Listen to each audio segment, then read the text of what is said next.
Saturday, January 2nd, 1926. 100 years ago. F.H. Warder picked as state bank head. Governor Smith names deputy in charge of office here to succeed McLaughlin. Selections for the bench. J. Mentor Benedict is new Bronx County Judge. Supreme Court Justices chosen.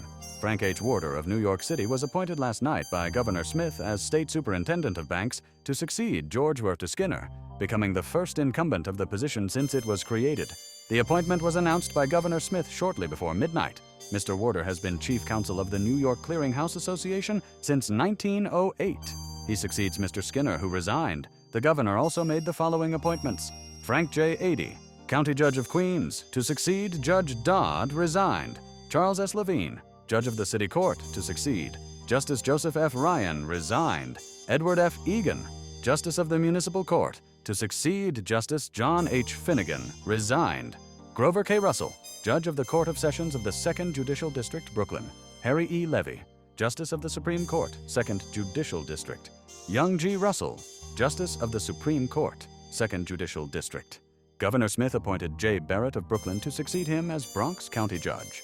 Governor Smith was quoted as saying that his selections were based on experience and merit, and that they fulfilled promises made during his campaign. When Mr. Levine withdrew as a candidate for the Democratic nomination for borough president against Julius Miller, the incumbent, Mr. Levine had powerful support for the post, but was considered unavailable because he, like Mayor Walker, whose designation had been made, came from below 14th Street, and it was thought impolitic to name two candidates for the Board of Estimate from that section. Judge Levine, who returned from Albany last night, told how Manny Wolf, hearing of his mission to Albany, rushed to the train in evening clothes and boarded it without opportunity to make a change.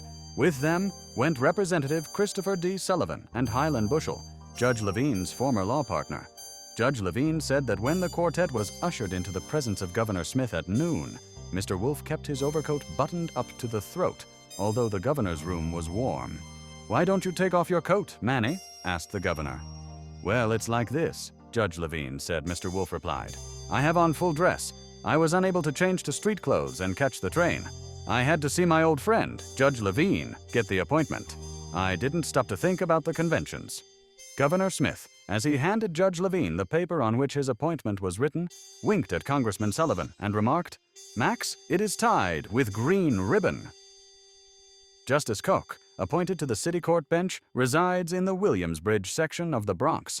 He was the unsuccessful Democratic candidate for representative in the 24th Congressional District in the special election held to elect a successor to the late Representative James V. Ganley in 1923.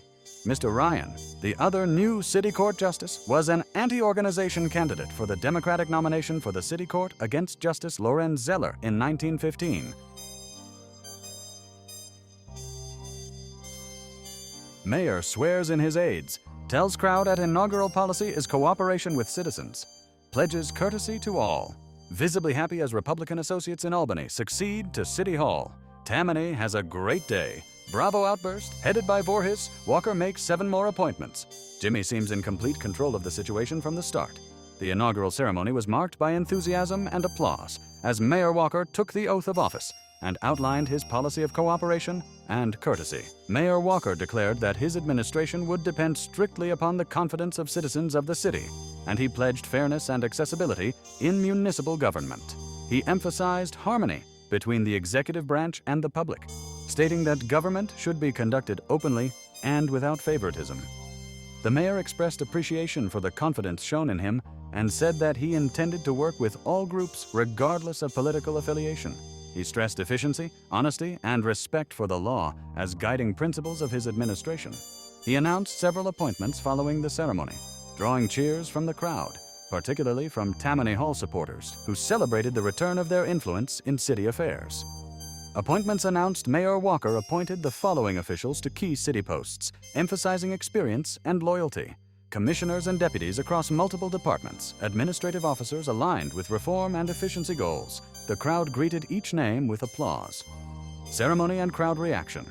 The inaugural exercises were attended by prominent political leaders, judges, and representatives from civic organizations. The atmosphere was festive, with repeated applause interrupting the mayor's address.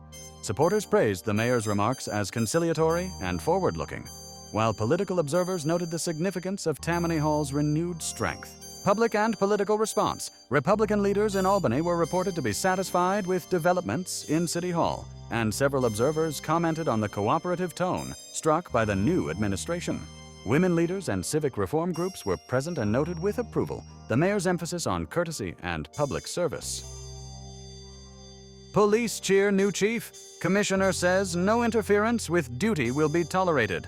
Asks aide to keep pledge. People entitled to protection against commercialized vice, he declares. Gets badge from Enright. Crowd welcomes him on visit to headquarters to name deputies in few days. George V. McLaughlin, former state superintendent of banks, was formally inducted yesterday as police commissioner of New York City. He was welcomed enthusiastically by members of the police department when he appeared at headquarters. Commissioner McLaughlin promised there would be no political interference with the enforcement of the law and declared that the police would protect the public against commercialized vice. He stated that his administration would insist upon discipline, fairness, and strict obedience to duty. He asked the cooperation of all members of the force in carrying out these principles. Mr. McLaughlin received the badge of office from Acting Commissioner Enright amid applause from officers and civilians gathered at headquarters. He said that promotions would be based on merit and service rather than political influence. He announced that he would name his deputy commissioners within a few days and that he intended to study conditions throughout the city before making major administrative changes. Continued from page 1, column 6. Mr. McLaughlin remained at police headquarters about 2 hours, and during that time, no official he called on there was Chief Inspector William J. Leahy. The chief inspector was at the ceremonies attending the induction of Mayor Walker into office when Commissioner McLaughlin addressed the officers. Despite the crowded conditions at headquarters, Commissioner McLaughlin moved about freely, greeting officers and exchanging words with members of the force. He emphasized that the police must have public confidence and that corruption would not be tolerated. Mr. Enright returned the greeting, and the higher officers of the department were assembled in the trial room. The new commissioner then began his duties, indicating that he would rely on experienced men already in the department. Outside the room, Mr. Enright turned to his friends and said, "Well, that's all." There was a hurried trip back to the commissioner's office, where Mr. Enright gathered up his hat and coat and entered a waiting automobile. Mr. McLaughlin later announced that he would receive the names of candidates for deputy commissioners from various civic and political organizations before making his selections. Saturday, January 2nd, 1926.